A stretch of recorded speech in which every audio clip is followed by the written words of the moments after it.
culture. Everything is permitted.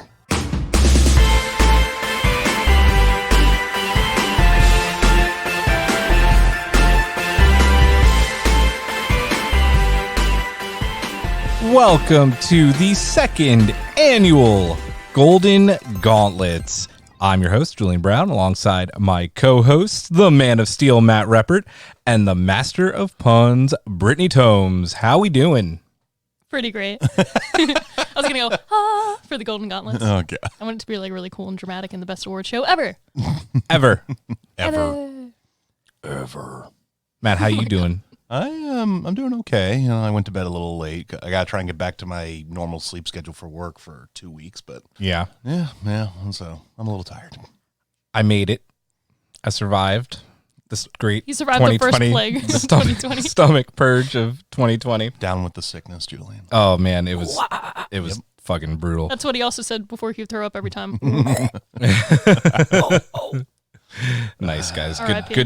Good Disturbed references there. Well, happy 2020. It is our first show of the new year. I'm hoping that you guys had a good New Year's Day and New Year's Eve.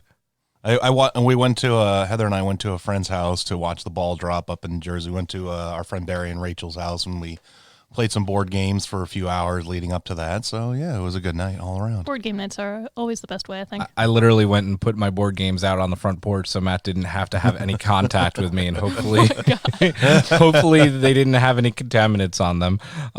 That's how sick we were. And unfortunately, one of Cecily, even though Cecily was days removed from it, one of her classmates got sick like 24 hours later when she went back to school. So it's like brutal stomach bug that's going around the whole area. Was Cecily patient zero?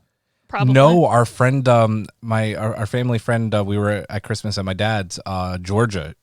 My stepmom told me that she had gone home and started throwing up. I was like, oh, that's good because Cecily was throwing up today. So, but people on the show I was hoping Julian's house was going to be like the start of a Resident Evil level, like sickness that just wipes out all the U.S. Resident Evil. Levittown. It would be like 11 really, because really, if it was going to happen, it would start in Levittown. For sure. And I'm your local raccoon, that's for sure. Y'all have seen how I eat. There you go. But people don't need to hear about vomiting and sickness.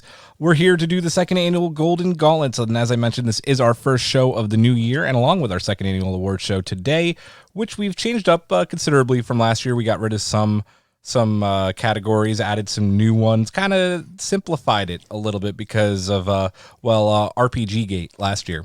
Oh my god. Which I still receive shit over, so that is gone. Was that like a DLC for The Witcher? It's a Watergate DLC or something. But on top of the Second Annual Golden Gauntlets, we have a great month of shows planned out for you for January. We're going to be reviewing the new Sam Mendes World War I film, 1917. I know, Matt. I am so pumped for that. You have no idea. Like, actually, Heather even wants to see it with us. So I feel like I'm already going to love the cinematography. Oh, it's going to be awesome. I love Sam Mendes. He just got knighted. Yeah, he got knighted. So you will call him Sir Sam. Sir Sam, I like how high up are they with knighting people? Like, do they number them also? Is he like number 1917? The queen knights him and then gives him his individually like, numbered certificate. It's on the sword. It's like... Oh, man. Sir Mendes, here is your certificate that you may frame and put on your wall. Dame Judi Dench. On top of that, we have what is going to be maybe one of the most controversial surprise editions of Raiders of the Bargain Bin ever. You're going to just have to keep listening to find out what that's going to be. Oh, man, just thinking about it is making me kind of joyful, I got a cold sweat last night when I was worried we were seeing it tomorrow, like this morning. No giveaways. No giveaways. Brittany, really hopped out of the chat for a good hour. I was busy, actually. She says she was busy. I think she was just running away from that situation, which I think is fair. And then near the end of the month, we're going to go into full Star Trek mode because Picard is debuting at the end of the month. We're going to do a Picard 101 episode, everything you need to know about the character, best episodes, best movies. We'll have special guests for that episode and much more. And then that will culminate with our Picard premiere review. I can't wait for this show. No, I'm really looking forward to it. I'm hoping it's good. That's what I'm just I'm hoping they don't like mess with the Picard character to a degree that it's like, oh come on, man. I feel like Patrick Stewart wouldn't have signed on if there was any chance of that happening. Sir Patrick Stewart. Okay, Another Brittany. knighted of the realm. There's a movie idea that somebody told me about, like all these old knighted dudes that would have been a fantastic movie to make. And Wait, speaking of Patrick Stewart, I forgot to tell the audience. Today I brought in tea, and it's Earl Grey, hot. While I was steeping it, I was like, shut up, Wesley. And it was glorious. That is a button that we need. Shut up, Wesley. Yes, we You could really do it to me all the time. We can get I that. would. I would somehow alter it to say, "Shut up, Brittany." No, somebody years ago, once when Patrick Stewart was knighted, said, "Imagine a movie where it's Patrick Stewart, Ian McKellen, Anthony Hopkins, and some other older guy trying to rescue the Queen. Call it All the Queen's Men." It could just be Just Red. imagine that. It could be Red 3 UK edition. Exactly. And then finally, we're going to take a quick look into February because our final show of the season will be on the 11th as we wrap up with our big Birds of Prey review. Birds of Prey and one Emancipation of the Fantabulous Harley Quinn. Fantabulous The Harley Fantabulous Quinn. Emancipation of one Harley That's the Quinn. one. And then we will be back with season 3 with a fresh new episode on St. Patrick's Day, March 17th. So we'll only be gone 4 weeks. Going to give us a refresher, come up with some new ideas, and then we'll be back. And then that'll bring us over. I was wondering, what's both of your favorite large birds of prey? Not comic book characters, but just like Pterodactyl. I went to holy shit. Wait, what? Wow. Fantasy or not? Oh That no. one was real at one point in time. You said fantasy? Is it fantasy or not? Oh. Because I was going to say You said like, fantasy do you or not. prefer- Yeah, Yeah, so pterodactyl. yeah. And I said that one was real. Yeah. No, there's a reason for that. I went to a boarding school in Connecticut called the Marvelwood School. It's where I graduated, and our mascot were the pterodactyls. Do you want to know a fun fact about another Marvel pterodactyl? Oh God. So if you guys have read X-Men, you know how there was the one pterodactyl called Sauron? Yep. Originally, he was supposed to be a vampire-esque character, but at the time, the comic code was like, these are things that aren't allowed in comics right now for kids because we care about them. And they're like, no vampires. So Marvel was like, how can we have this like kind of energy-sucking being? And they're like, let's throw them on a dinosaur area that's never been touched, and he's going to be a pterodactyl. It's like the Wildlands, right? Yeah. Yeah. So, All right then. yeah, it's a fun fact that people don't know because they're just like, why is this weird pterodactyl? Yeah, he would have been a cool vampire. But R.I.P. comic code that no All right longer then. exists. So if there's nothing else, no other announcements, let's get into some rants and raves. Anybody got anything? I have a rant. So I already talked about it in the chat, but I can't remember the dude's gamer tag, and I'm not going to use any of his actual language. But the other night I was doing a raid in Destiny, and when I did an LFG, basically looking for group, if you don't know what that means, where essentially you get a bunch of random people together and do a raid. And I've had all sorts of shapes and sizes and personalities do raids before. This dude was one of the most hateful, disgusting people I have ever been in a voice chat with. I mean, homophobic slurs were like flying left and right from this dude. I mean, it was to the point, like I've heard like some people, say, haha, that's gay or something like that. Or, but this dude, I mean, was like talking shit on the game was because like one of the characters, Devram, is apparently Bungie said he is gay. He is, yep. And like the guy's like, oh, blah, blah, blah, like because of their F word and stuff like that. And I'm just like, I remember I'm sitting in the chat and I'm just like, Meanwhile, I'm pulling up his profile and like just reporting him like several times over, just going report. And then like at the end, like, and then he shut up, like he eventually shut up. And then right at the end, right when we finished the raid, he did it again. And then I reported him, but this time put like the thing saying homophobic slurs throughout the raid. Like he's a toxic person. So if you're anything like that online, you're a piece of shit. Like Yeah. Nice. I will say that openly.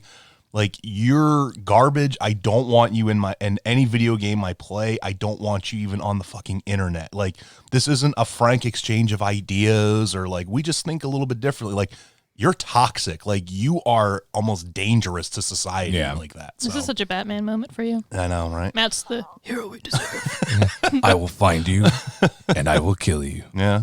He's the one we need right now. If it was me, and I'm not saying you did the wrong thing by No, I know. if it was me, I would have left and found a new group. No, I honestly, I probably should have, but like it was like 2 or 3 in the morning. I'm just like, I just want to get this done. I feel you. But yeah, fuck you guys. Like, fuck the homophobia, fuck the racism, fuck the sexism from gamers. It's so toxic. It needs to stop. It needs to go away. End of story. Yeah, man, down with the sickness. I'm just saying. We're going back to Julian. Full circle. Shame. Stop shaming my It's a sickness, sick brah. mindset. Damn. I'm just saying. Do you have a rant or rave? I couldn't think of one. This week was just kind of like a week. Recovering from the new year. Yeah, it was a good week. I'm going to do 2. I'm going to rant and then end with a high note. Let's go back to movie theaters and movie theater etiquette, right? Oh God. Remember? Oh God, what happened, Julian? Who hurt you? Remember my last rant about texting Yes. during a movie and bringing out your phone? That happened too, but not to any severity. They put their phones away the minute the movie started. Okay, whatever. For a 9:30, 10:30 show, I forget which it was. I went to go see Uncut Gems, which don't go see. It was awful. The theater was really packed at Neshaminy. I was shocked. So I got a seat pretty high up, and there were people in my seats, which at this point, like, they weren't hurting me. There were other seats open. I didn't care. So I just, I sat like 2 seats over because they were open and no one came and kicked me out of it. But the people sitting in those seats reeked so horribly of weed. And I'm just like, Oh yeah, you posted about this. Yeah. it's common courtesy, no matter what you smell like, whether it's weed, BO, cigarettes, Axe body spray, which I made a little quip about, is common courtesy and kind of movie theater 101 and etiquette, like an unwritten rule to not smell in a movie theater.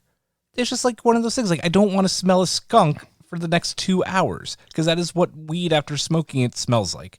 And it's just common courtesy. Like, give yourself a spray. Maybe don't smoke it. Maybe like do an edible. Maybe do, a vaporizer. Like, I don't know.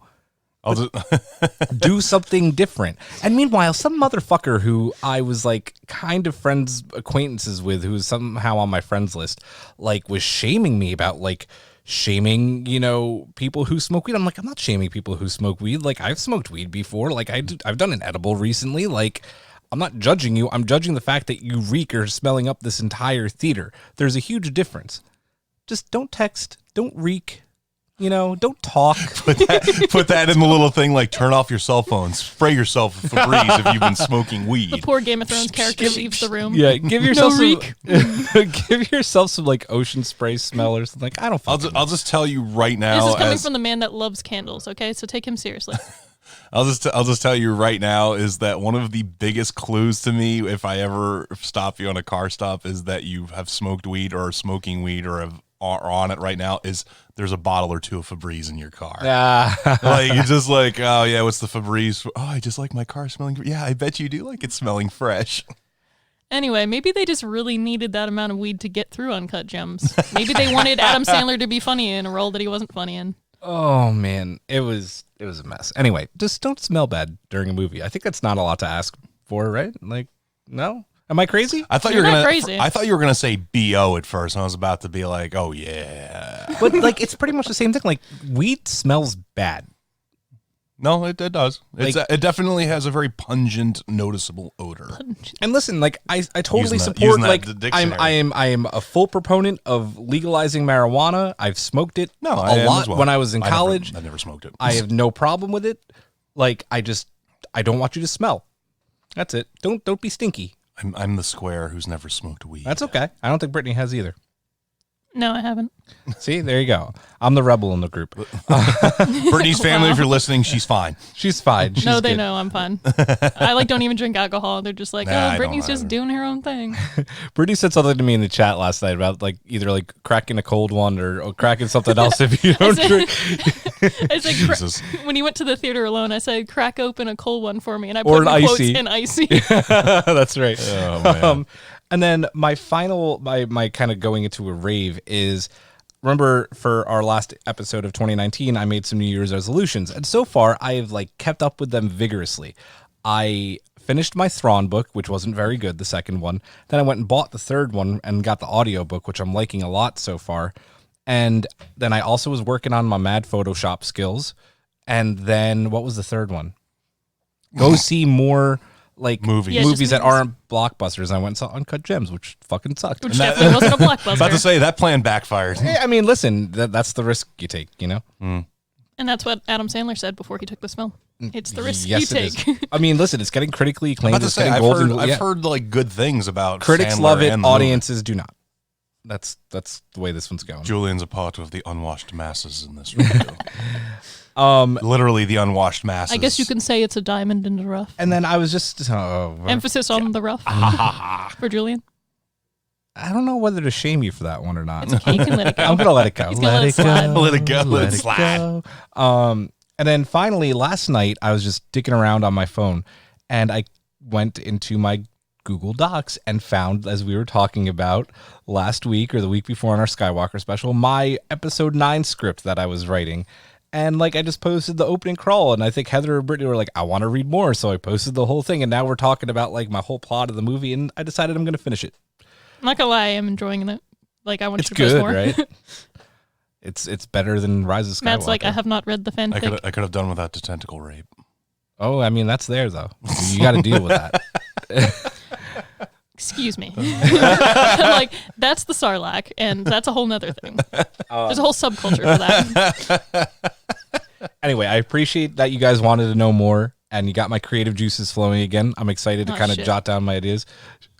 Sorry, my mind just went on a journey after you Oh, mentioned God. that. Now I'm like on a I'm Boba, sorry. Boba I'm Fett's, sorry, like, Brittany. stripper I'm name. so Like, sorry. I'm all over the place right now. Anyway, I did a lot more than I should have there. That was a rant and double rave. So let's move on.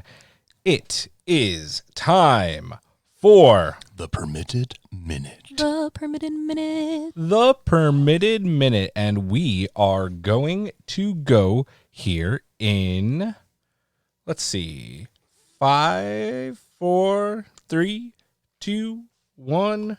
Mr. Gaeta, start the clock. If rumors are to be believed, a sequel to Star Wars Rebels is in development over at Disney Plus, which would focus on Ahsoka and Sabine searching for the missing Ezra Bridger.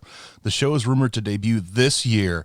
Staying in hyperspace, the casting call seeking a boy and a girl aged 8 to 11. The boy, blonde-haired and blue-eyed, the girl, brown-haired, highly suggest that the upcoming Obi-Wan series will take us to Luke's homestead and Leia's palace on Alderaan. Also on the HoloNet, Release the JJ Cut apparently became a thing after conspiracy theories surrounding Rise of Skywalker's production began to circulate on salty fanboy subreddits.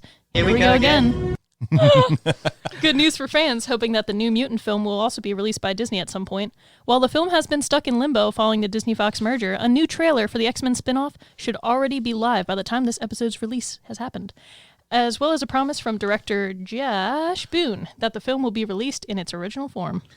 Respawn Entertainment CEO Vince Zampella will take over DICE LA, which will include a name change to the studio and an unannounced new game. And we didn't get there, but I will read the final one, which was taking the trip to the Outer Rim one more time. The newly revived Clone Wars will hit Disney Plus on February 17th. And I'm going to just hand this over real quick to Mr. Ricardo Montalban for this little quip. Time is a luxury you don't have, after all. Wow. Yeah. To be fair, like, it was thick. It was thick. Some of these were thick. It was a thicker one. I played a little C-3PO soundbite in there. If you didn't catch it, I actually want to play that again because it's one of my like favorite C-3PO You ones. timed it exactly when I said it. I And did. then I was screwed like, it. I screwed it up a little bit. No, it was good. No, you liked it? It was good? Yeah, because I was shook.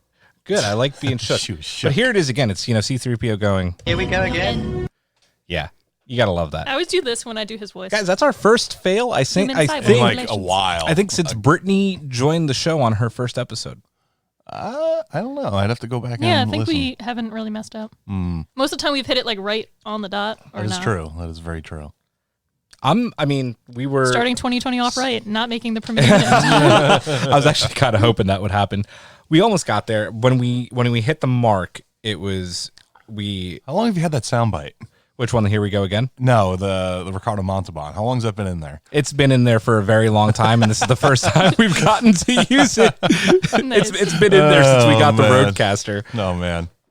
So, It was in its like factory programming. That's how long it was in there. guys, I am very excited to get to, and we're going to play the gauntlet and everything.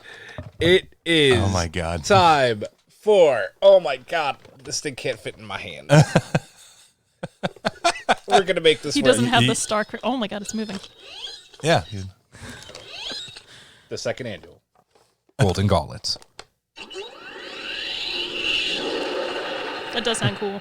Jesus. It's cooler if you're here in person, guys, because he just put on the giant gauntlet from the movie that Tony Stark makes to F shit up. Hey, no spoilers. I mean, by now, if you don't know, Fuck you. that's our view for 2020. If you haven't seen Endgame yet, fuck you. Oh, God. I mean, some people with kids probably haven't, but Anyway, it is time for the second annual Golden Gauntlets. I'm very excited. How we're going to do this is we are going to go from bottom to top. We're going to start with trailer of the year and then finish with overall film of the year. And I'm very excited to announce that we have a couple of awesome guest spots for the second annual Golden Gauntlets.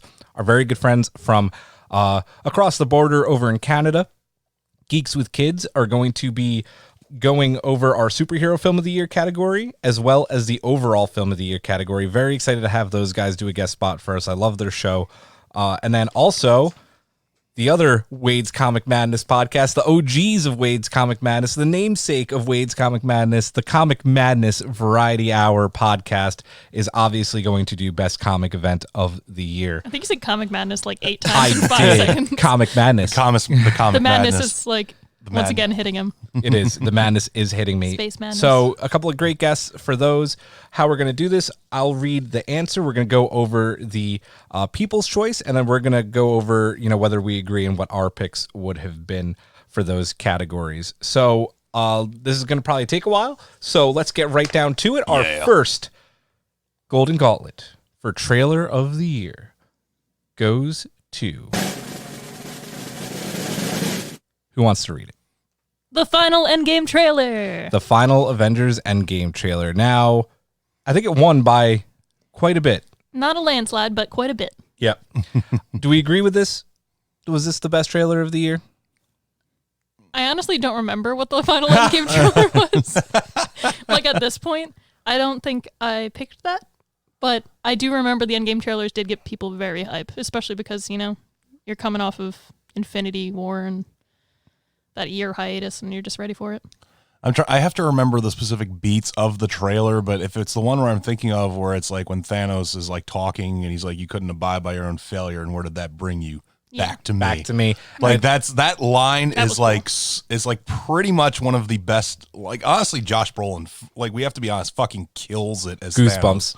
Goosebumps.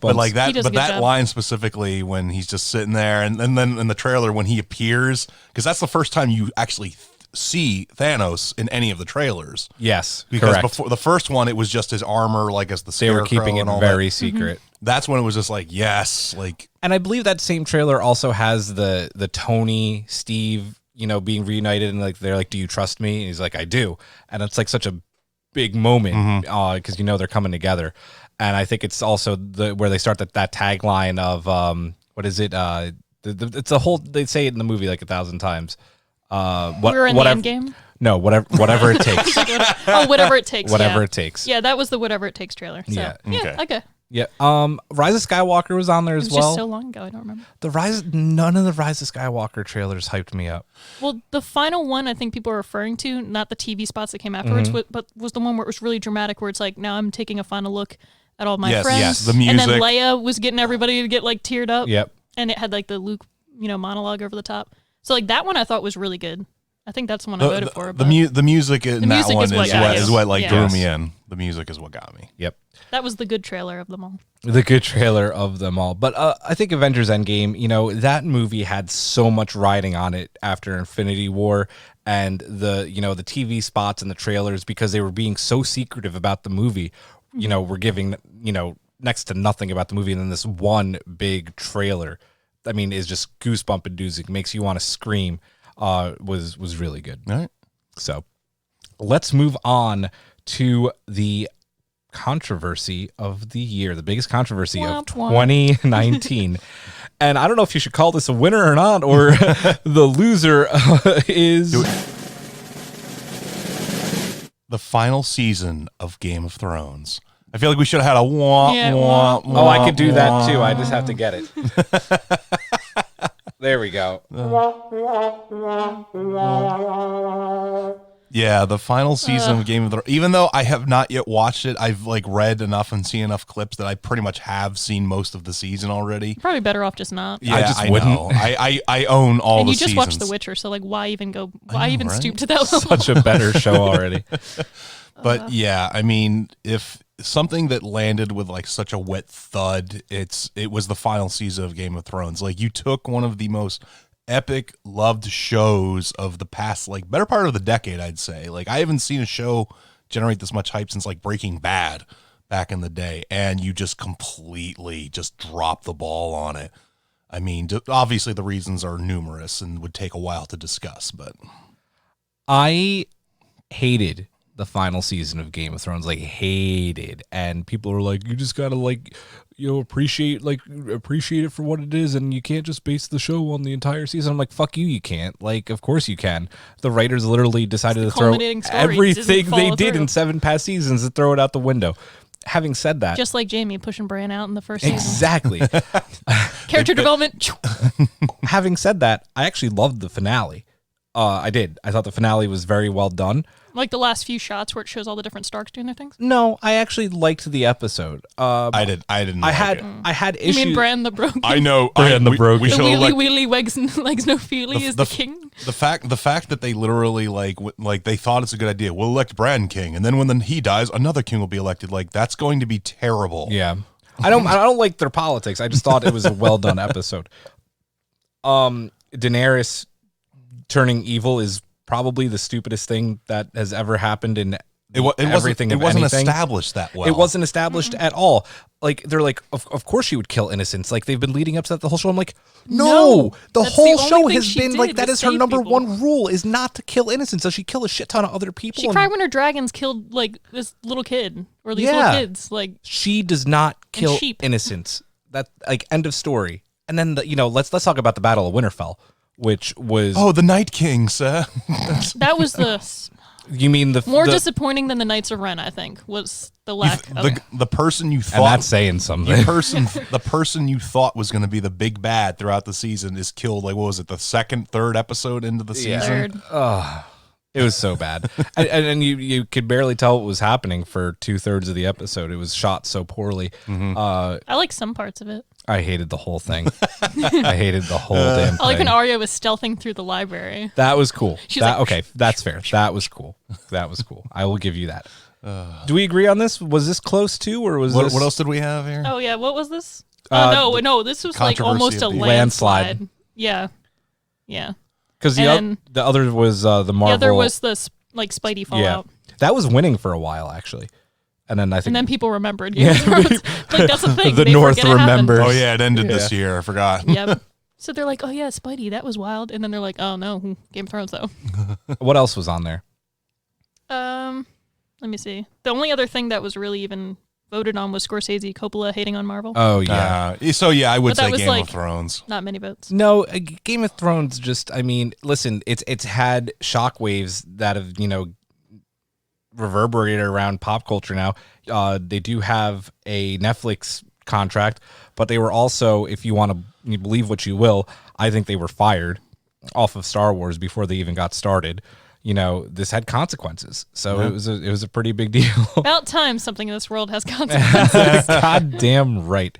Let's move on to more disappointment. We did Bargain Bin Movie of the Year. This does not mean. Wait, you skipped over the one that's not a disappointment. Oh, I'm sorry. You're Let's right. lighten it I up. didn't. It is lighten it up. I'm sorry. I was getting ahead because I really want to talk about this. He wants to one talk too. about all the downers. I do. I like downers. We are going to talk about the pop culture icon of the year. Baby Yoda, Baby Yoda, floating in the pod, Baby Yoda. It's Baby Yoda.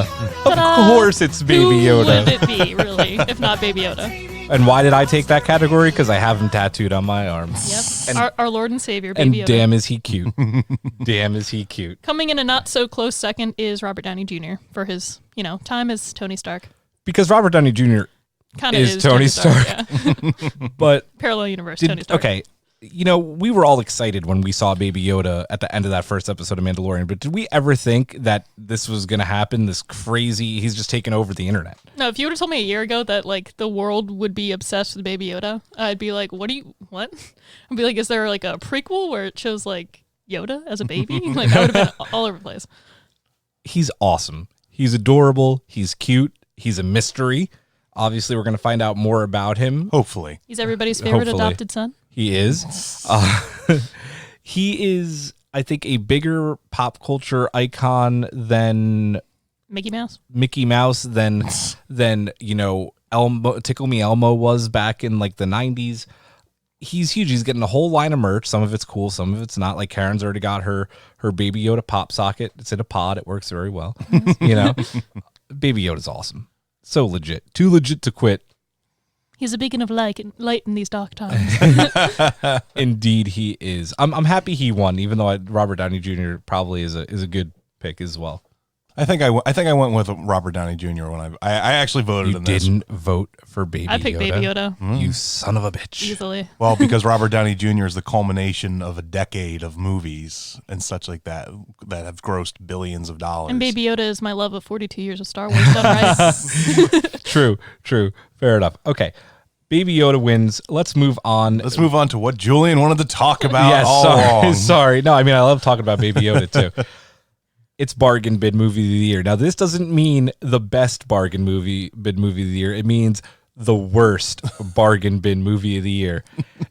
And It Yeah, narrowly it's like, what? squeaked out. It narrowly did. did. It I- did. I'm just- Before we was- watched it, we would have voted something very different. Yep. Yes. This was before yesterday. I had to make someone vote to make this a tiebreaker. It was very close. And the loser is Robin Hood.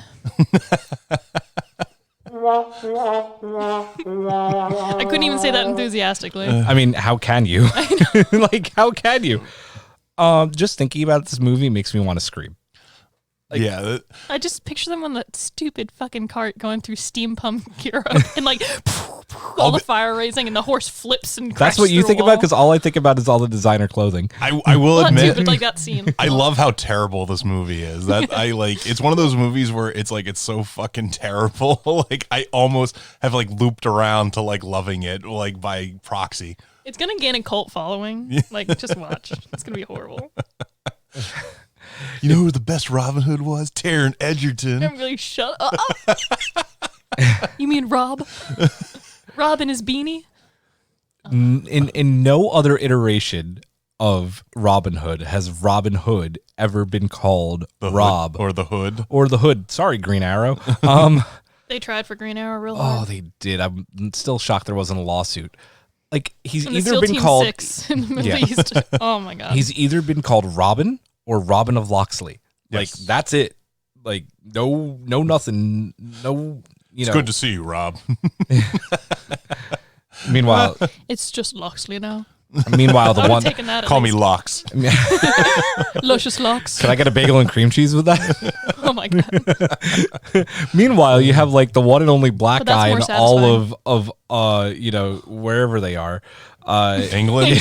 England, like no one's suspicious of the one guy who's not their color, like walking around, like Or- he's not Well, suspicious. to be fair, they were more diverse than most other. I guess. time Or period the guy, pieces. or the fact that like, hey, Robin of Locksley reappeared and this dude starts robbing us. Do you think there's any connection there? Like, nah, it's fine. Don't worry about it. Oh my god, it was. Oh man, If we had done this a couple of weeks later, this might not have won with what we're doing next week, which is going to remain a don't you surprise. Don't you dare. yeah. The audience can probably guess by now, but it's going to be a big I reveal. hope they do. I hope. I don't know if they can honestly because of how we're doing it. Like, Yeah, it's like I'm not even gonna advertise it until like people are listening to the episode. It's gonna be a complete and total surprise. People probably also think we're above it, but we're not apparently. oh no, No one we're is. not. We are. No. We are jumping into that shit pit. guys. Let's move back into some more favorable awards here. We're gonna go to our first guest spot, and we're gonna announce the winner before we get to them. It is the best comic event of the year. And the winner was pretty easy this year. I think it won by landslide. The winner for best comic event of the year is, Brittany, you're going to go again. House of X and Powers of 10. So good. So good. And we're going to talk about it a little bit more when we come back. But we are going to go to our friends over at Comic Madness Variety Hour. They talked a little bit more about it for us, and they have our next guest spot. So stick around. They are coming up. We're Comic Madness Variety Hour. We're a weekly comic podcast where we almost strictly review comics of the week, more or less, right? That's a good pitch. You know, comics and roasting. And roasting, yes. You can't not roast. Yeah, you definitely need the gravy for the roast as well. Yeah, like if you listen and you don't feel like shit, then did we do our job? That's what I ask myself every time we do this. So, all right, I don't want to take up too much of your guys' time here. So, what I think I'm going to do is I'm just going to go down the list. Second Annual Golden Gauntlets. Everything is permitted. They actually asked us, Golden Gauntlets. yes, to come on, do a little guest thing here for best comic event of the year, and then we'll crown the one we think is the best. Unless, we're divided on it, me and you. But I guess individually we'll say which one's the best. Does that sound fair? That sounds fair. All right, so there are 6 in total. This is for the year, not of the decade. Just a quick reminder. I know how forgetful you are. Me? Yeah, yes, yeah. I was looking up decade while you were talking.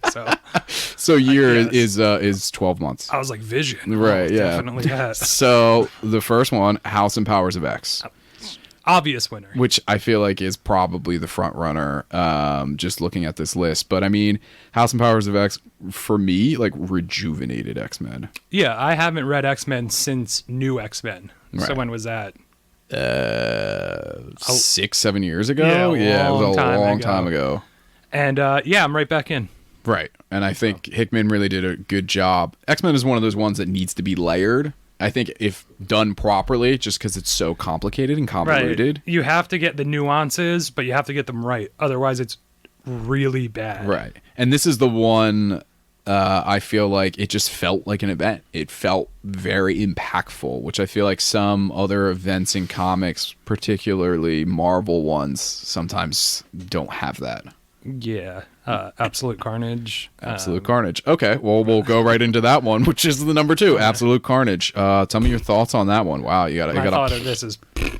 Yeah, Absolute Carnage, I will say, felt like an event that would have been, and I think we've talked about this before, would have been a really cool, just regular story arc if it was in, or a mini series, but to say an event, bit of a stretch. And then to bring other books into it. Yeah. Like, it should have been in Venom. That Incredible Hulk one was cool, though. 7. Yeah, that was... that's the what Immortal Hulk one. Immortal Hulk one. Yeah, it was awesome. Yeah. But make it a 7-issue Venom arc instead, and it would have been great. Yeah, you would have been like, damn, are you reading Venom? Yeah. Instead, it's like, it's Absolute Here's Carnage. this $6 book that comes out every other week. Cool. I'm really excited for it. So I'm guessing Absolute Carnage is not getting it. That's good.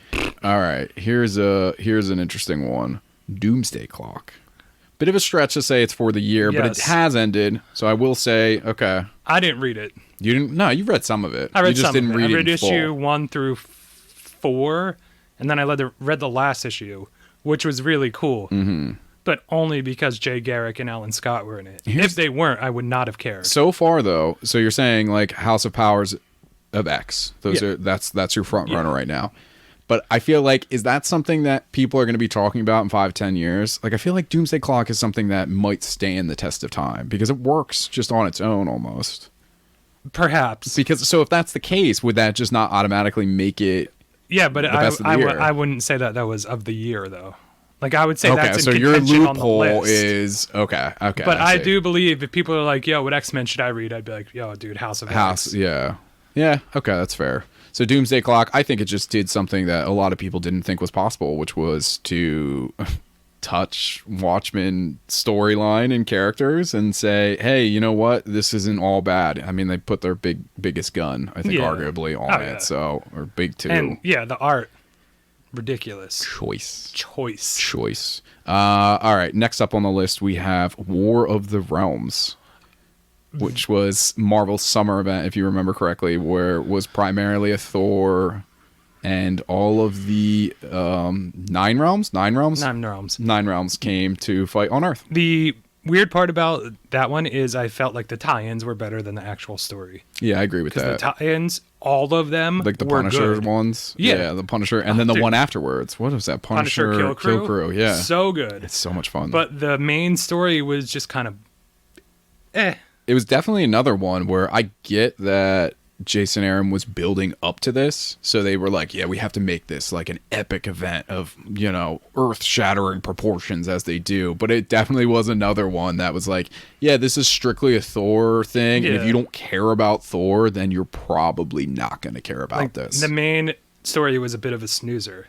Yeah. But the tie-ins were awesome. They were so really it was like a cool. weird Yeah. opposite. But for it them. did put him on the throne. He's, spoiler It alert, is but he's true. now Allfather. Yeah, and the new Thor is the tits. That's a little preview for you. Little Oh, I mean, I guess when this is going up, it's probably already been. Yeah. Yeah. Okay. It's the shit. Read it. All right. Next up, what do we got? We got two more. Year of the Villain. Also did not read it. So yeah, but it's like okay. It's mainly a spanning one throughout the DC line, but I guess kind of falls Justice League, under right? mainly Justice League, and now they're bringing in some of the stuff from Metal because now it's launching off where it's like Apex Lex versus Batman Who Laughs, and that is, I think, still fall under Year of the Villain. Year of the Villain is definitely hard because I don't think there was like a mainline book for it. No, and it was throughout almost all of their books at one point. I Yeah, I believe. guess you could say that what it was Lex Luthor coming to villains and then giving them a gift, and then that gift had repercussions for their character, one way or another. Like I know the was the Riddler monkey's one, paw. right? The Riddler one was interesting because it just showed him about how he could be seen as like a joke. And then the way that ended was he was like, yeah, I don't want to be that person anymore. And then he just like walks off and you're like, oh, okay. And then there's other people who like, whoops. There's other people who just got power ups and they were like super badass. And you're like, oh, okay, cool. I think that Black Manta one was like that. Yeah, I would say, especially if we're saying DC, I would way side with Doomsday Clock over Year of the Villain. Last one on the list here. I know you're probably not gonna like this one. I don't know though. I don't remember where he stood with this. City of Bane. Oh no, Yeah. terrible. Absolute dreck. Yeah, if you guys don't listen to our podcast, we basically have covered I think every single issue of Batman since one of Tom Kane's, which is basically a descent into madness, depending upon where you stand at the end of the day. It was terrible. It was absolutely horrible. Half of it didn't make sense, and the parts that made sense were bad. I mean, to be fair, though, he was kind of given the short end of the stick, because City of Bane is like him being like, yeah, I thought I had like another 15 more issues, so True. I have to wrap this up real quick. I personally thought it wrapped up as best as it could with what he was given. Right, but then the old polish and a turd cliche. Yes. You know, Yeah. So that would be. So out of the DC ones, though, you're saying what, Doomsday Clock, and you didn't even read the full thing? I guess, yeah. But by far, So the winner what's the is House crown? of X. Definitely. Yeah, I would say House and Powers, just because for me, I'm on the opposite end of Troy. Is I've been reading X-Men nonstop since I like basically started almost every title, and this is the first time where I was like, oh, it was top of the read Yeah. of the Oh, read yeah. pile. For the first time since New X-Men, when I got home, that was the first. I didn't even wait till I got home. I read it here. Yeah, Because I was that's like, how I good it need to was. know what happens. Oh yeah, no. So, all right, this is it. Comic Madness Variety Hour pick for best comic event of the year: House and Powers of X. Thank you guys for allowing us to do this. Yeah. Do you want to say anything else? Listen to our podcast, too. There you go. That's a good There you plug. go, yeah. You nailed it. You nailed Got that it. plug. Got Comic it. Madness Variety Hour. Yeah, it's a bit of a mouthful, but it's easy enough to remember. That was Comic Madness Variety Hour. That was Frank and Troy. Want to give them a big round of applause. A real one. We'll just do a real Thanks, one instead of the soundbite there for coming on our show and doing that for us. They had some really great insights onto House and Powers of X. Brittany, Matt, I know you don't really read comics at the moment, but we loved House and Powers. You know, Yeah, it it's one of my deserved favorite the win. comic events ever. The only other one that I think maybe would have come close, which I'm currently reading, I haven't finished yet, is the whole City of Bane arc right now going on Tom King's, the end of Tom King's Batman run. War of the Realms was fine. It just wasn't anything special. Yeah, well, like they mentioned, it's just that sometimes Marvel events don't affect the greater universe. It's Exactly. kind of like, that was fun, but Yeah. it was a little thing. Yeah, exactly. So again, we want to thank them for coming on. That was really fun. We're going to be on their podcast, I think, in a couple of weeks, like a week or two. So you have to Yeah, catch us then. look out for that. Me and Brittany did a little thing Little with guest Jig. spot. A little Just a guest little spot. one. Yep. Teensy one. Let's move on to some more bad news bears here. We're going to go to worst movie of the year for 2019. And the loser is... X-Men Dark Phoenix. Yeah. I still haven't watched it. Me I neither. own it. This is so I own sad. this freaking movie, and I Because still have not it was watched my it. most anticipated film of the year, and I was so psyched to go see it, and I was like really excited. And then when I heard the reviews and I didn't have time that week to see it, I was just like, no, I don't know if I even want to see We it. all might have to sit down together since like none of us has like actually sat down and watched it. We might have to like schedule a sit down to watch it. It could be a bargain bin movie because that is going to wind up Sounds in the good to bargain me. bin. Yeah. Well, unfortunately, I already own it, Julian. So we don't have to wait for the bargain. Oh, so we bin. don't even need to spend money on it. It's perfect. No, I already own it. I own a I'm 4K just starting steelbook, to baby. think that like Phoenix Saga just can't be done in film, or I disagree. maybe I- it can if they do like a few different films. But I don't Yes. think it can be done in one because it's too God, long. no. It Yeah. was like a whole length of time in Well, comics. did they learn nothing And- about like the makeup either? Like, why does Dark Phoenix need to be in a dark red leather jacket? Like, why because can't they wanted to go based on like X3. like? Do you know how? That's a good thing to Okay. follow right there. Fox also, what's the name of the dude that does it? Brian something. Brian Singer? Brian Singer. Yeah, he doesn't understand X-Men. I don't know why people let him work on X-Men. He like fundamentally does not get what they're about. And he made all the films just about Wolverine, which I love Wolverine. He's my favorite. Some like X1 and X2, they're cool. They're fun. But anything since then, like they'll get close to touching the story and then they'll veer in some weird way and you're just like, this isn't exactly the comic story I wanted. So maybe one day people do X-Men right.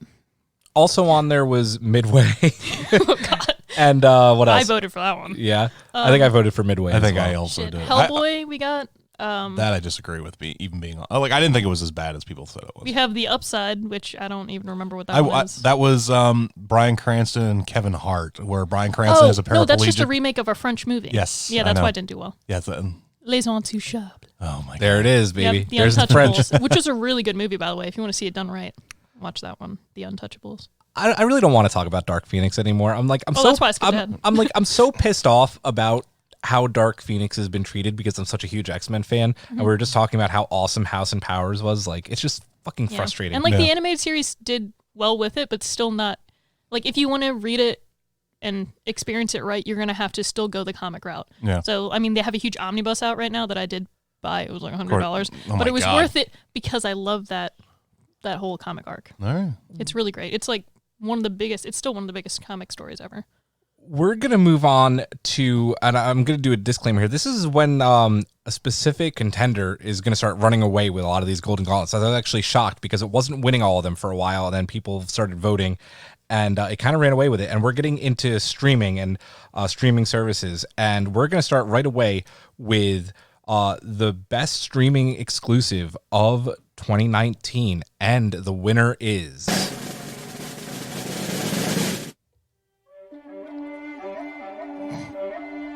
The Mandalorian. Yes, I mean, you hit that beat really well. I Did you do. practice at home? No.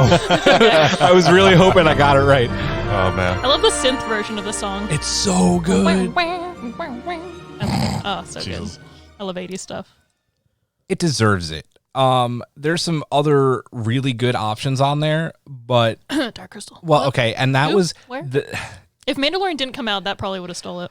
I would hope so, but Karen brought up a great point that people either love puppeteering and Jim Henson stuff or they don't, which is why I don't think it actually did well in the voting. Oh, it's still up there in the top 4. Oh, it is? Okay. It's pretty much almost even with the other two. It's just Oh, like okay. slightly smaller. Mandalorian did win, and as you'll find out soon enough, it did run away with a lot of these Golden Gauntlets. Are we mostly agreed that this deserved it? Yeah, I mean, It's probably the reason people got Disney Plus, aside from if you already planned on it. yeah, that like Mandalorian drug a lot of people into getting Disney Plus, and also I think as we discussed about it, I think in the last episode, is like it's probably the only Star Wars thing that's come out that in the last like decade that hasn't been controversial. That hasn't been like, I hate this. This sucks. Like, I haven't really heard anybody say like this is terrible. No, it is Yeah, I haven't heard widely anybody hate it. accepted. The final chapter, the series got a 100% on Rotten Tomatoes. That's extremely rare. It's an amazing show. Obviously, we're going to be talking about it a lot more, so we don't need to spend absolutely too much time on it here. We're going to go right down to best streaming service of 2019, and this was a close one up until a while ago. And then one of these services ended up running away with it, and the winner is Netflix.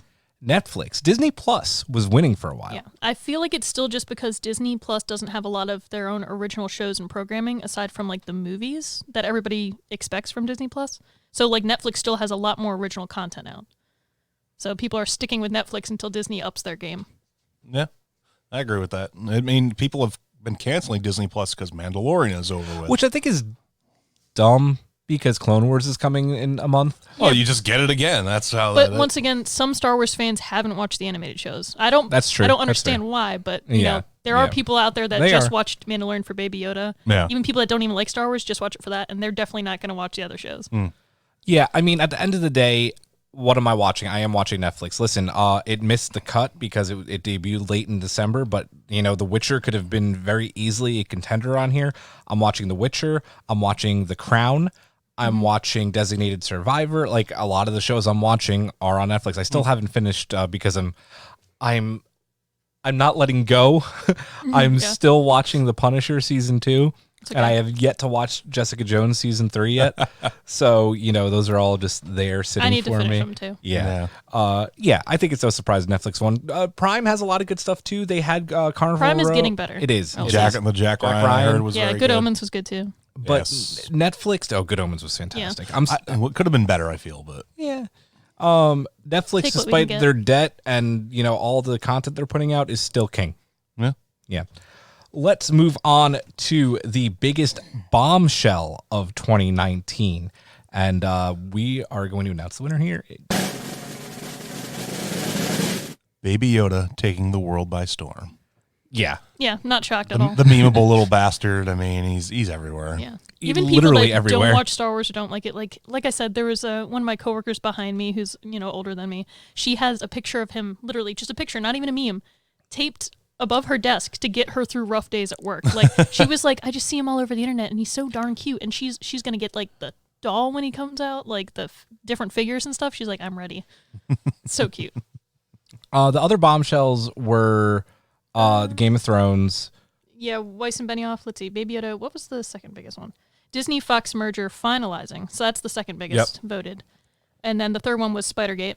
Yep. But yeah, Benioff and Weiss leaving Star Wars, the final season Game of Thrones, and Avengers Endgame surpassing Avatar at the box office. But nobody was surprised by that. So I think I voted for Disney Fox like Finalizing. That was a big deal. Yeah, because that was a big because deal. to me that like I love Baby Yoda, don't get me wrong, but like the Disney buying Fox has the potential to alter entertainment and pop culture for decades. Arguably already has, too. Yeah, I example, mean- I can watch The Simpsons on Disney Plus now. Yeah, which is... Just still don't pay for Disney. I just want them to know.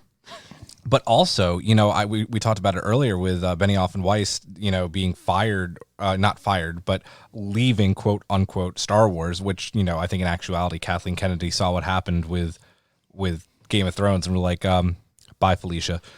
So, you know, I thought that was a pretty big deal. But Baby Yoda, listen, I mean, he is the pop culture icon, whether you're a Star Wars fan or have never watched anything Star Wars in your life. So congratulations, my little green friend. Jesus. Show me Let's- the baby. let's not want get to see the let's baby. let's not get back to the Palpatinkle, okay? Oh, God, no. No. All right, we are going to go to the best returning show of 2019. I was surprised by this. No. And you were surprised by it? You said no. And the That's drama. winner is The Crown, even though I already read one. How dare you? Oh, yeah, it's your turn. It was Brittany your turn. wanted you to do. I'm picking which ones I do. Oh, Fair enough. Well, I thought we were going to circle. Yeah, so You're did trying I. to make it How even. That's why I dare was you. like, wait, Oh I no, just no, went- I've been doing it completely random. Oh my God, Julian. So you're Sorry, shocked. You're sorry, shocked Matt. by this. He was on his own game. Like we were on our thing that Yeah, we I thought it we were was, doing. it was nice. It's the Game of Thrones. You either win or you die. Come on. The Crown. You're shocked. She should have broken. Yeah, the wheel. what was our options? I could have It sworn was that The Crown. It was Jack Ryan, I Hold believe. on, I'm reading. Do it, Brittany. You're on iPad Okay, duty. okay. Wait a minute. You said the Crown one?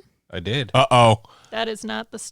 Oh yeah. Okay. Sorry. Colors. I was about to say, No, are you're right, you you're the right, you're are you right. the Steve No, you're Harvey, good. Julian? No, I gave you're you good. one job, Brittany. You did. One job. Okay. It's to the point where there were so many for this category that some of the colors are very close. So never mind. The Crown one.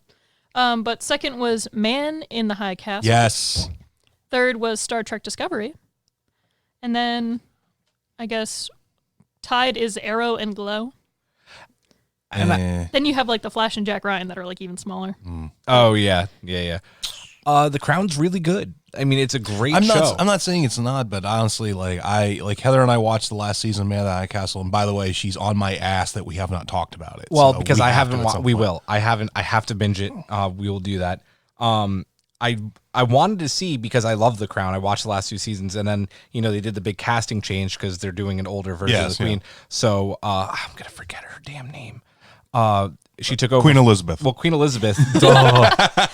Oh my god. Olivia Colman. Olivia Colman Oh, took love took over for Claire Foy, and is it Olivia Colman? None of you Hold saw on. that, No, but Brittany Olivia and I Colman, literally. I think you have right. Not Clara. She's not the girl who played Clara. No. No, okay, I am right. Olivia No. Colman. But I like how we literally turned to each other and we shrugged at the same time because the second name you mentioned we have no clue. Claire Foy. She plays. She's great in that. She also plays Neil Armstrong's wife in the First Man. in First Man. Okay. Yep. It's a really good show, but I know you probably wanted Man in the High Castle to win. I wanted Man in the High Castle, and I'll be honest with you, like growing up, like my mom is a huge lover of the British monarchy, like, and I'm talking about through history. Like she's read all these books, she's written some of her own stuff, and like so at this point, like I don't understand the American fascination with the British monarchy. Like, I'm one of those people. we got rid of that shit over 200 years ago, my son. But yeah, and like, maybe we shouldn't Julian have. can't let go. Julian's just touching the screen, like I want you back. My queen. He's like, you would help us now. Come on. Damn right. Actually, Boris Johnson would be our prime minister. So Let's not talk. I don't know how well that would work out Not for a us. Let's fan. not talk about that. Anyway, The But- Crown won. I watched the first episode of the new season yesterday. It's very good. So Do you want to just fold these next two together and just do them both? I was 'cause gonna it's the say for same? best returning show, I literally haven't watched any of these in the last year, so I didn't even know which one to vote for. So I went with Man in the High Castle because I hear you guys praising it. Yeah. But mine would have been Killing Eve because Yeah, that one fair enough. literally is just blowing out award shows like every year, and they already have season 4 that's going to happen before season 3's even out. Matt has a really good idea Because it's the same one for both, so you might as well it not basically is, and it's the same winner. Like I said, it's basically sweeping a lot of the TV ones. For overall best show and best new show, the winner is The Mandalorian. Yet again, we're just gonna cut that short right there. We don't need it. We He's don't like, need to yeah, play yeah, the it's whole winning. thing again. The Mandalorian. I'm actually shocked that it won both of these. I mean, it's really good. It's because it's that late come from behind victory where before when we first put this out, maybe we didn't know because it wasn't done yet how big it Yeah. would be. But Yeah, I mean, not surprising because Mandalorian was on everybody's mind for like a while, and also that kind of goes to Disney dripping it to us over a few weeks, Yes. rather than Yes. letting you binge it in one weekend where it might not have won because It wasn't fresh in people's Yeah, it minds. wasn't fresh and in the people's hype was minds. growing and more people were starting to watch Yes, it. yes. So yeah, those two overall best show and best new show. I'm going going to disagree with our next category with the Dark Crystal. people's choice. No, that Oh yeah, we'll get there in a Yeah, second. we'll We'll get get there in a second. But real quick, for overall best show and best new show, what were some of our other choices? Did anything come close to hitting Mandalorian? I mean, not really by any sense of a long shot. But the next biggest were Chernobyl in both cases, and then third was Dark Crystal. So, and it was pretty much the same for both of those categories. It literally went Mandalorian, Chernobyl, Dark Crystal. And Chernobyl was very good, even though I just could not watch the last episode, and I really should at some point. You should. But, You should. Let's move away from television and let's get to gaming. Now, last year we had a lot of different gaming categories, and I think it was just too much. And Yeah. we had RPG Gate and learned our mistake there. So we narrowed these down.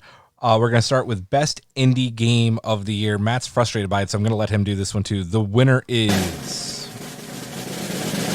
Untitled Goose Game. Now, I haven't played Untitled It's Goose sold Game. over 1 million copies. I know. It's like so you run around goofy. as some asshole goose. That's basically the premise of the game. Sometimes you can hold a knife in your beak. Yes. That's actually cool. What? But, It's just like, does stuff. I talked about it, like, I don't know if it was last episode or the one before, but Disco Elysium is an amazing game. I love it. It's so much fun. I've had moments where I've genuinely like laughed out loud for some of the writing. Like, it's a writing intensive game or a reading intensive game because there's a lot of plot, there's a lot of like dialogue, and honestly, I hadn't had that type of game in forever. Forgot how much I missed it, like the old school like Baldur's Gate and, you know, Planescape Torment games. And Disco Elysium to me is like the best indie game of the year. It was, like, as I said, I'm really loving the hell out of it. So But you made the mistake of loving a good game. People love a bad game. Like a goofy ass game. true. That was very so true. Have either But- of you played it? Backups. I said I haven't No, played not it. Untitled Goose Game. No, I haven't But I played am Untitled. excited for the second one. The Goose is on the Loose. Number 2, Electric Boogaloo. That's what I just made up, guys. Calm down. Unless I do name it that, I'm going to lose my mind. So, backups to that, or runners-up, was Disco Elysium, which you mentioned, then Heaven's Gate, and Elsinore. So, all very strong indie games. They just got blown out of the water by literally a goose who probably blew something out. I'm going to make a little bit of a confession here. I don't play indie games. They're not my jam. I don't like them. I've tried them. They're mainly a They're hit or PC miss. staple. Yeah. That's their thing. Is like Yeah, like getting them on Steam and stuff is Yep. more common than on a console. yep. It's just not my cup of tea. Earl Grey. I have enjoyed quite a few though. Yep. Let's move on to. I'm actually really pissed wanna off do these. about. Yeah, you can. You want to do both of them? She can do both of them. He's yeah. angry sauce. I'm angry at these because, like, come on, people. Anyway, we're gonna move on to best console exclusive, and the winner is Super Smash Brothers Ultimate. I mean, I get it. It's a, you know, It's because it's a Nintendo game. It's one that you can play with a bunch of people, and it's a staple. You always have to buy it, like Matt said, no matter what Nintendo console you have. I have a Switch and I don't own it. The only I don't know, like that's always been my thing with Nintendo consoles is that like there's always like 3 or 4 like excellent games for the console and that's it. Like that's pretty much what you got. That's what they bank on. Yeah. It's the family console. Yeah. So this is one you can come over and you can beat up all your cousins on. Like, that's what we did growing up, but on every console, which is like, poof, poof, poof. I don't think that there were many good options though to go up against it, at least for best console exclusive. I voted for Gears 5 because I actually Yeah. have played Gears 5 and I actually like that that Gears actually made a female the lead character. Like, Yeah, I think later I in the voted game. for Gears 5 as well. Yeah, and I mean, and I need to go back because I had a lot of shit come out that like kind of went over it, but like I need to go back to Gears 5 and actually finish it. So you want me to do the runners up? Yeah, sure. Okay, so for best console exclusive, of course we had Smash Brothers winning. Close second was Zelda Link's Awakening. Then we had Gears 5 and then Death Stranding. Yeah. Scrolling I mean, on up. It's like the opposite of the Game Awards. yeah. You know, like nobody gives Nintendo anything at the No, Game they don't. Awards, but No. you know, it's what sells. We're going to move on to Game of the Year, and the winner there is Super Smash Brothers Ultimate. shocking. I am actually not happy. I thought we were lumping them What together. were like the our Mandalorian. options for Game of the Year again? This Control. I voted Control. I voted Control as well. So Super Smash Brothers, close second was Jedi Fallen Order. Third was Outer Worlds, then Plague Tale Innocence and Control, which were tied, Wow. right? And fucking Smash Brothers won. It's probably because people have either owned it or played it at somebody else's house and they remember having fun, because So- that's what Nintendo's for. So people, I know we've talked about this game, but play Control, buy Control, please. It is a new IP. It is a new idea. For the love of freaking God, please don't let this IGN's game die. Game of the Year. Yeah, it's fantastic. It's like it looks great. It plays like the controls are fun. The weirdness of the building so and all weird. that stuff like that. Like it's a fun game. It deserves your love. You know. As Matt's going over this, Brittany is fist pumping the Golden Gauntlet piggy bank. Ooh, I forgot there was change No, in it's there. okay. I just jingled it. There's 36 There's cents in there. 36. This is where we're putting our next like goals for, I don't know, affording movies. So who Affording knows? movies, maybe a new 36 cents video goes up. camera. Oh, man. Smash Brothers. I guess I have to buy this now. I have a Switch and I don't own Smash Brothers. I feel like someone's gonna shame me for that, but I'm not gonna put the sound. I'm not gonna soundbite don't myself, think yet. guys. Come on. Let's move on to, we're getting away from video games. Like we said, we simplified that down a lot. And we want some feedback. If you think there should be more gaming categories for next year's Golden Gauntlets, email at permittedpod@gmail.com. Can we wanna hear vote to about it. have Julian read the next winner? Because he's Fuck gonna, you. he hates pronouncing it. Yeah, we could do that. We're moving into movies now, and we are going to go with Best Overall Performance of the Year. And the winner is Joaquin Phoenix. You did it. baby. Guess what? I practiced. It's a Golden Gauntlet miracle. It's a Golden Gauntlet miracle. Joaquin Phoenix wins for The Joker. No surprise. Yeah, not a surprise. Not a surprise. Was it a landslide or? It was a landslide. Yeah, it was a landslide. Okay. All Yeah. right, I got you. Runners up we had were Daniel Craig in Knives Out and Christian Bale in Ford versus Ferrari, which I think are the other stronger performances. Mm-hmm. And who was fourth? Then you have Joe Pesci in The Irishman.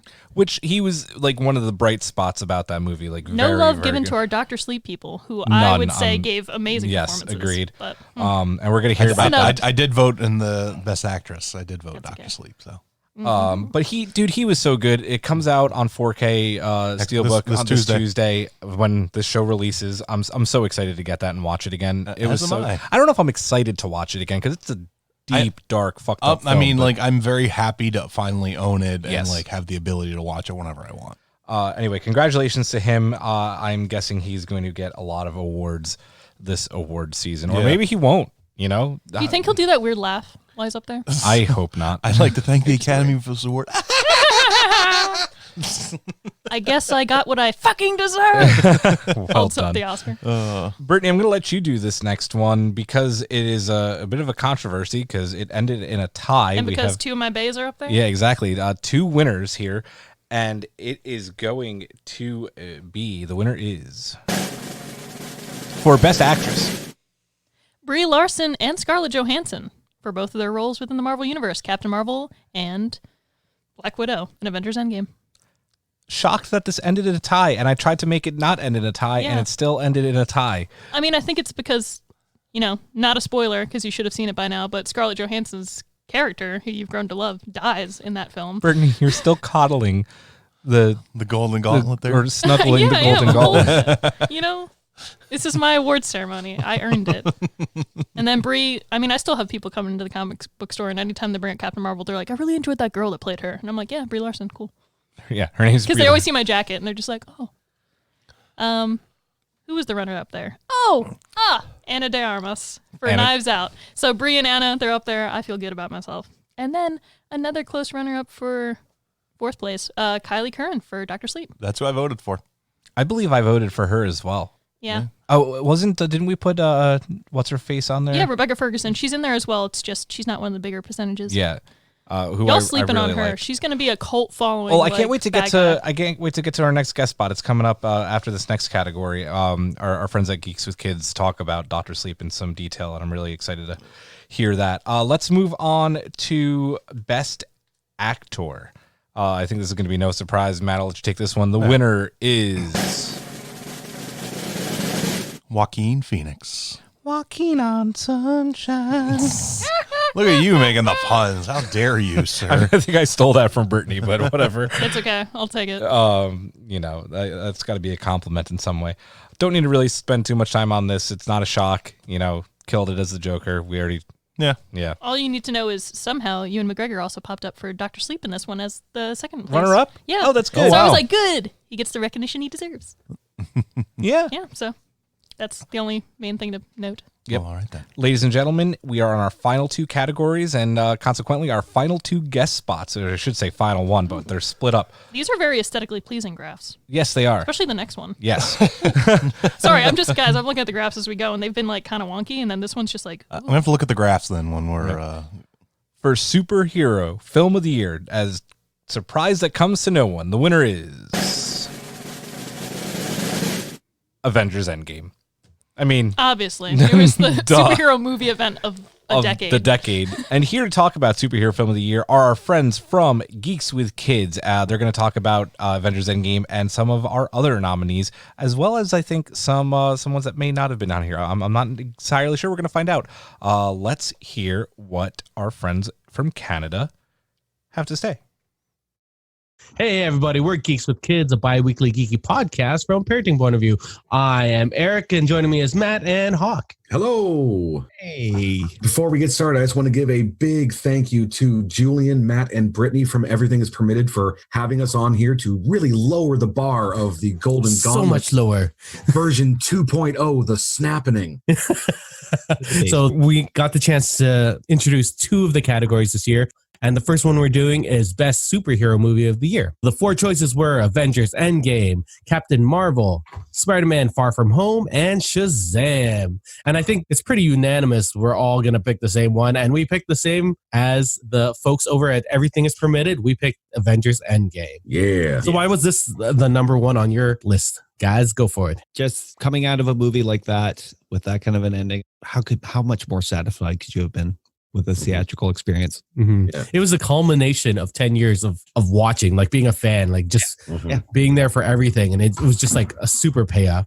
Like that moment on your left, like, come on, that was amazing. And just everything started showing up. There was the on your left. There was the, you're going to need help. Don't worry. She has it with the Women of Marvel culmination. We got Avengers Assemble. Yeah, finally. We got Professor Hulk, which is a thing that none of us even really knew we wanted until we got it. we got the Lebowski Thor. We got Lebowski Thor. We got Cap's Hail Hydra. Oh my God. So many things, like just awesome moments and beats in this movie, that things that no one really knew they wanted until they got it. And they were like, just even like old Loki, like old evil Loki. Man, so funny.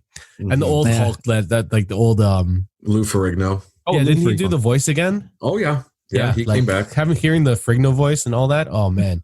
Yeah. Just amazing. So many great cameos from the past and that, Rene Russo, Tilda Swinton from Doctor Strange with a great cameo. Ken Jeong and Yvette Nicole Brown. You got to have your community people. You got to have the community cameos. And obviously the last cameo by Stanley. Yeah. Beautiful all around film. I thought it was wonderful. And it was a good way to end off. The deaths were meaningful. The dance, obviously, the cap dance at the end was just a beautiful way to end a film. Yeah. And to be honest, it was the only movie out of the Marvel universe that made me cry. And I didn't cry during the film, but I did cry during the credits when they started showing the original six and doing the signatures. Because I was just sitting there like, oh my God, we're never going to see a team like this again. They're just so perfect. I was crying, but it was all tears of happiness. And there were so many moments. Cap picking up the hammer. And just wonderful. Or even like Thor's scene with his mother. Like that was just a beautiful scene. Yes, it was very well done. And it legitimized the film I thought was a little lacking, the Dark World. Everybody thought that, but it made it important, It gave it significance, which is what I loved about this whole series all along. Its continuity was great, and even though this was like the end of an era, and that it still opened up a lot of possibilities for the future. Yeah, exactly. Yeah, Loki TV series. Yeah, or as Guardians of the Galaxy. Yes. That was our friends from Geeks with Kids, and we're actually going to hear from them a little bit more in just a second here when we go over overall film of the year. But yeah, guys, Avengers Endgame, some of the moments they talked about, when the portals open, it's just like everyone their moms freaked out. I feel like that it wasn't fair to have any other movie against Avengers Endgame. No. You knew it was always going to. I feel like actually 2020 will be a more diverse, interesting amount of choices because you're not going to have this huge monolith squatting over the entire category like Avengers Endgame did. So yeah, it was so good. I don't remember how many times I saw it in theaters. It is definitely a huge memorable movie event. What did you see more, like Rise of Skywalker or Endgame? I think I'm going to probably see Skywalker again tonight because I get my poster and I skipped seeing it last week. I just went and picked up the poster and left, but I'm kind of itching to see it again, so I might stick around tonight for that. Well then. Well, you want to come? Nah, I got work tomorrow, man. So Julian's always like, "Hey, it's 11 o'clock at night. You ready guys to go?" Want to go to a Matt movie? and I are like, "Ugh." You sometimes don't Yeah, have sometimes I problems do. with the. If I didn't have work, I might seriously consider. Yeah, because you're it, up but- to like 5 in the morning. Well, yeah, but that's because my I know, schedule. I I've been working overnights, now I'm going back to my normal. Anyway, so. Avengers Endgame is just ridiculous. It's so good. Now, we are on our final Golden Gauntlet. It is overall film of the year. Now, this is interesting because a movie. Well, let's do the winner first. For overall film of the year, the winner is Joker. Now, we're going to come back and talk about it a little bit more after Geeks with Kids talks about the nominees, some of the picks that they think that we may have missed out on, and then we gave them what we thought our pick would be, because our pick is different from the main pick. So we're going to let them talk about it. This is Geeks with Kids again. Let's check it out. Anyway, let's move on to our second category, which is a little bit more contended. We'll see. Yeah, it's going to be controversial. It's the overall movie of the year. So the picks were Joker, Dr. Sleep, Ford versus Ferrari, The Irishman, and Knives Out. Did you guys have any that you thought were missing from this list? I did. I had a few that I think deserved a little more recognition. But again, that's just me. Yeah, I did too. Hawk, did you have anything? To be honest, I hadn't gotten out to see everything on this particular list and that, so I don't really have a lot to throw out. So I will leave it to you guys. So for me, the first one I really want to give a shout out to is Rocket Man. Yeah, again, a phenomenal movie. Mm-hmm. Just great performances, great story. It's probably one of my favorite movies of the year. Yeah, the fact that it was a musical biopic, which was also surprising. I did not know it was going to be. Did you guys like better than Bohemian Rhapsody? I was about to say it was a year of the musical biopic. It was a different thing, right? Yeah. Rocket Man was more of a musical, whereas Bohemian Rhapsody was a biopic with music. Right. Yes. Because there are actual like fantastical musical sequences in Rocket Man, and it was beautifully shot. Like the choreo was amazing. Yeah, for me, Rocket Man was like a great example of that. Is if you took Bohemian Rhapsody and Across the Universe and put them together, where it's a biopic, but it's a biopic told from the perspective of Elton. But there's fantastical elements because when he deals with trials and tribulations, he goes into a musical number in his own head. Yeah, and there's like a transition from childhood to adulthood done in a musical number, which was beautifully done. Yeah, it's just so well done. Yes. What else on your list, Matt Moore? For me, I also have Marriage Story, which was a Netflix original. Adam Driver and Scarlett Johansson. Yeah, beautifully downbeat movie, and not even downbeat because it does end on a somewhat higher note. But it is a very, very, I don't want to say gritty because that's an overused term. It's a very real story. It doesn't follow the conventional romantic comedy drama template. It's a story that really reads very true for 2019. Yeah. In a way that's honest, where like there's no fantastical leaps of logic. Everything makes sense, and it ends the way that story only that story could. Yeah, but phenomenal performances from Adam Driver and Scarlett Johansson. Yeah, masterclasses in acting. Yeah, Adam Driver, who saved the Star Wars universe, and Scarlett Johansson, who sacrificed for the Marvel universe. Yeah, wonderful. But she's got her comeback coming up, so it's okay. It's true. Yeah. Anything else you want to add there?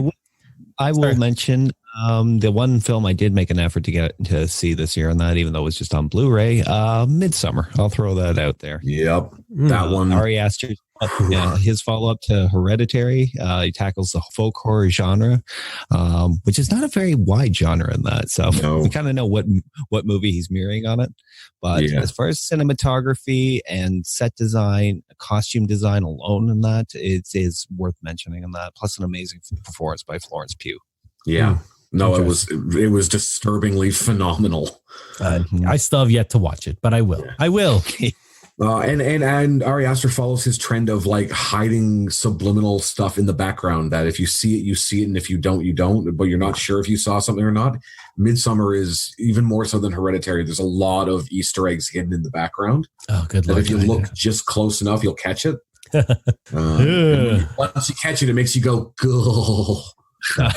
I look forward to watching this. in the daytime, not at night, like I did in the daytime with all the blinds open and several halogen lamps around you at all times. Well, the funny thing is the movie is cast in perpetual sunlight, so I don't know if it really makes a difference. Yeah, it's true. Fair enough. Matt, any others? I've got one last one, and that is It's a Beautiful Day in the Neighborhood. Such a wonderful film about a reporter reporting on Mr. Rogers.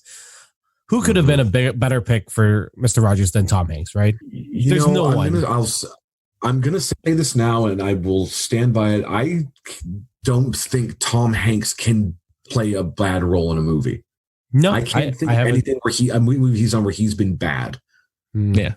I can't think of a single film where it's like, oh God, I hated his performance. No, even if I didn't really particularly like the movie, he was still the best singer. But even like those movies where they're even if they're not great movies, they're not bad. They're just kind of, it was all right. Yeah. I've never been like, that movie was garbage, but Tom Hanks was fantastic. Like, I've never said that phrase. No one talks about Bridget Eyes, and I think that's one of his best films. Yeah. You keep on bringing up that movie. I'm not going to watch it. No, I love it. The Tom Hanks is pretty much the Mr. Rogers of real life, like current life. Like he is that person. And it's funny because his films have kind of done like a good job of raising us better than some of our own parents did. Poor parents. Yeah. You had to bring in that parenting part of the podcast. Obviously. Some other people. I guess ours.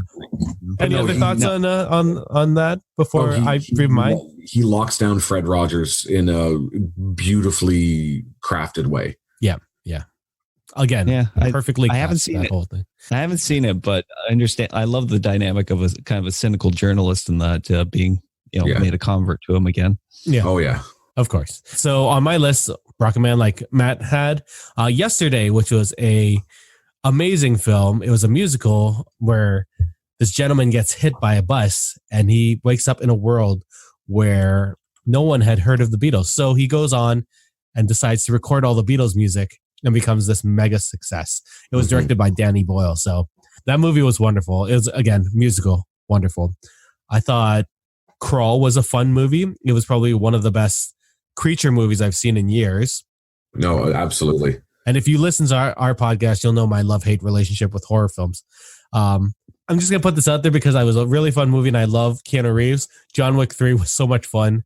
Yeah. But it was, these movies weren't at the top. My top film of this year was Jojo Rabbit, who's Taika's latest release. And it's about a boy who realizes that his mother is hiding a Jewish girl in their apartment. This is set in World War II, obviously, in Germany. And Jojo has an imaginary friend who is Hitler. And it's just amazing. Like the relationship he builds with this Jewish girl and his relationship with imaginary Hitler is wonderful. And I don't think you'll ever see a movie where Hitler eats a unicorn head. So, you gotta go for just that. Oh yeah. But let's go into the picks here. So Joker, Dr. Sleep, Ford vs. Ferrari, The Irishman, and Knives Out. And their pick was Dr. Sleep. What do you guys think of this film? I know at least me and Matt have seen it. Sorry, Hawk. You'll watch it waiting soon. Yeah. Matt, what do you think of this film? I was saying this earlier when we were talking about these movies. I went in with some hesitation because I'd read the book when it came out.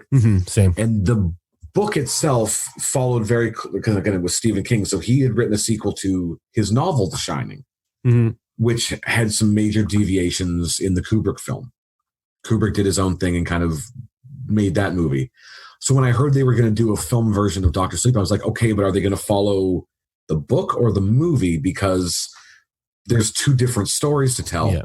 And so I went in with a lot of hesitation because I was like, I don't know how this is going to work. And also, again, Ewan McGregor, who was a great actor and I love, but I'm like, I don't know if I can see him pulling off Dan Torrance. Yep.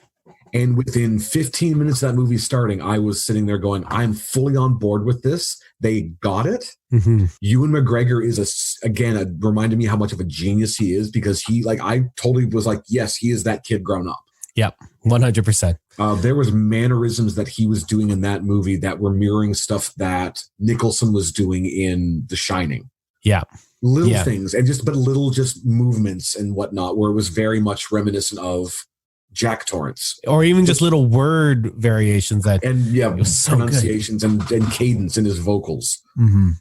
It was, and like I was saying, it was beautiful to watch someone pay homage to Kubrick's filming style without just stealing Kubrick's style. Yeah, we were talking about a sequence in the middle of the film that felt super Kubrick-y, but definitely had its own vibe, and it's such a beautifully shot film. And there are differences from the book. Like I had read the book as well, but the differences to update this film were actually, I enjoyed them a lot better. I like the way the True Knot looked in the movie way better than in the book. Yes. I thought the characterizations of a couple of the True Knot characters were better in the film than in the book. Oh, absolutely. And the homages that they do to The Shining are just so well done. Oh yeah. And they're not done in a hokey way. There are certain parts that I think could have been a little like expanded, but I think overall, I think this is probably one of the best. It tied in. They were able to find a good happy middle ground between the Kubrick film and the King novel of both The Shining and Dr. Sleep to create this great hybrid where they obviously had to acknowledge things that happened in the movie that don't happen in the novel, but they do it in a way where it doesn't destroy the narrative of the book. Yeah. So overall, I think a great choice for overall movie of the year because it was a phenomenal film, and probably was it the best Stephen King film of this year? Better than It Chapter 2? Between the two of them, yes, I think so. Yeah, I loved It Chapter 2, but I think this one was just a little bit better. Yes, honestly. I was a little disappointed in It Chapter 2, so I'm this is why I'm thinking there was some plot issues I had with It Chapter 2 that were just unavoidable plot holes, but they were plot holes nonetheless. So I can't forgive that when we're just cutting it to the quick on this one. Yeah, for sure. I like Dr. Sleep, but we gotta talk about the greatest film of the year, if not the decade. It's also the best superhero film, is it not? It really is my pick for the best superhero film. Yeah, well, that would be Cats. Just a magnificent film, majestic. If you live in a state or a province where illicit drugs are legal, you should take them before seeing this movie. I think you really shouldn't ever. Sorry, I tried, I couldn't. No, it's awful. It's nightmare fuel. Yeah. I will see this movie one day, but I only mention it because when I was watching Cats, I kept thinking, man, I wish I had Dr. Sleep here right now. Or Snakebite Andy. Or anyone. Oh, good Lord. Wow. But let's thank the folks over at Everything is Permitted for having us on. Yes, it was lovely to join you guys on this lovely event, and we hope that you'll come check us out on iTunes, Stitcher. We're on every single platform. We're also on Twitter as Geeks with Kids CN, or you can go on our Facebook page at facebook.com/Geeks with Kids podcast, or Instagram, which is just Geeks with Kids. We're everywhere. Come check us out. You might like what you hear. So thanks again. Goodbye. Bye. Yay. And again, that was our friends over at Geeks with Kids. We want to give them a big round of applause as Thanks well so much, guys. for coming on the show. Great insights as well into, unfortunately, a huge variety of Matt, films. you said it while we were waiting to come back that, we kind of have to base a lot of these nominees off of stuff that we've seen. Yeah. And unfortunately, they had some great movies that they talked about, like Jojo Rabbit, Midsummer. Even I believe it's called Marriage Story. These are all movies. Beautiful Day in the Neighborhood. Yeah. A Wonderful Day in the Neighborhood. Yeah, it was one was the documentary, one's the Tom Hanks. I always get mixed up. These are all movies that I really wanted to see. It's just about making time to see them, and unfortunately didn't. That'll be a resolution for next year. We're going to work harder. We're going to be more like the Academy and see every single good movie. Yeah, every AMC Autism film. Oh, dear God. But like we mentioned before, the best overall film of the year that won via the People's Choice was Joker. Now, we did not vote for Joker. We voted for Dr. Sleep, which... unfortunately, probably one of the most underrated movies of the year, getting no love at any of the award shows. They had some great things to say about it. Matt, I know, and Brittany, I believe both of you have read the books. I haven't read the book, I will admit. I haven't, but I know people that did. Yeah. They mentioned that, Dr. Sleep does a great job of, melding both Kubrick's vision of The Shining while also staying loyal and true to Stephen King's novels as well, and that the cinematography in this movie was fantastic. It was just so good. Yeah, it still saddens me that like Doctor Sleep was just kind of lost in like around the time Midway came out and all that. And Yeah. I know. It's whether or not it just came out at a bad time or it just wasn't promoted correctly. It definitely didn't help the film. Yeah, it's a shame. It deserves It's actually far a more well-made movie. Yeah, it deserves far more love than it got from like everybody, pretty much. So Super compelling. You know, again, I think it was also just, it came down to advertising and promoting. I don't know if it was advertised properly. I think they mentioned also, and it's a good point, I think people were maybe a little scared of Ewan McGregor being, you know, leading this. You couldn't really see him as an older Danny, but, you know, he ended up being brilliant in the role. This entire cast was brilliant. Rebecca Ferguson as Rose the Hat, chilling performance, just such a fucking good movie. Yeah, it was literally my movie of the year. As soon as we saw it, I was like, wow, that's it. I don't care what else comes out this year. Like, and that one scene from it that we talked about before, like the torturing, like that stuck with me for a few days. I still kind of think about it from time to time, but like for a few days, it literally would just pop into my head. My brain was like, remember when this happened? And I was like, holy shit, no. It's just, So you know, I understand why Joker won. It was also a very fantastic film, also dark. I just enjoyed Dr. Sleep so much more because it was enjoyable. It was fantasy, horror, just awesomeness, fan service. If you want to talk about Rise of Skywalker and fan service, there's a lot of great fan service to both Kubrick and Stephen King in this movie. Well, as I mean, and comparing it to Joker, which did win, like I loved Joker, don't get me wrong, but like Joker was like just oppressively dark throughout, that it was just like, like, and as I said, I enjoyed it, but it was like, oh my God, like Dr. Sleep had moments of brightness, of like moments of like, darkness. like it kind of like walked that line of like, it had dark moments, it had moments that were not dark. So. And Joker came dangerously close to doing what I just saw happen in Uncut Gems with Adam Sandler, you know, which is a very depressing film, no one to root for, and Joker could have very much been that. If not for the third act. If not for the third act. The third act is the best part of that movie. You know, it was a great film, but I just thought that Dr. Sleep was so much more. Dr. Sleep just blew me away. Yeah, it did. It really did. I mean, how many times did Joker we pleasantly surprised me? Yeah, but Dr. Sleep. How many blew times me did away. we ooh and awe during Dr. Sleep and go like, holy shit! Like it was just so good. Yeah. Our friends with Geeks with Kids mentioned that I think would also agree that it's the better of the two Stephen King movies that came out this year, It Chapter 2 and Dr. Sleep. No, it like as much as good as It Chapter 2 is, like Dr. Sleep just like took it behind the woodshed and beat the crap out of it. Like that's yeah. So one of that steam.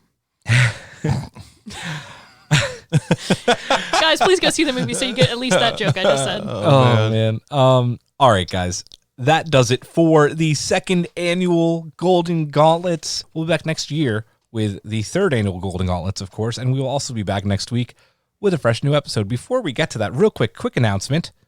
We're going to announce a new segment, not for the podcast, but for our YouTube channel. And what is that, Brittany? Playing is permitted. Playing is permitted, where we are going to stream some games for you every now and then. Either, us playing a single player game together and giving each other shit for it, comparing who can get through a first level quicker. We could do verses and kick the shit out of each other. You can find all the hidden shit in Tomb Raider first. Exactly. Probably We're probably not, but we are gonna. Let's go. We're gonna stream those videos for you and have them on our YouTube channel. We're looking forward to doing some of that. That does it for episode 46, which were the second annual Golden Gauntlets. We will be back next week. Make sure to check out our friends over at Geeks with Kids and the Comic Madness Variety Hour. For Matt, for Brittany, I'm Julian. Have a good night.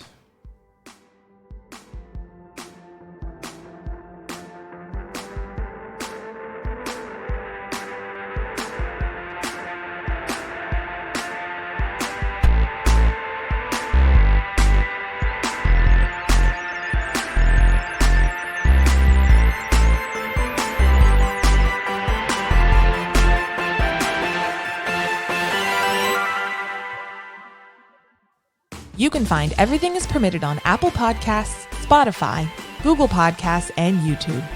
Everything is Permitted is produced by Rob Bigliaccio, Nikki Veazey, and Geneva Stein-Shivers. Our executive producers are Michael Cox, Brittany Tomes and the Tomes family, and Julian Brown.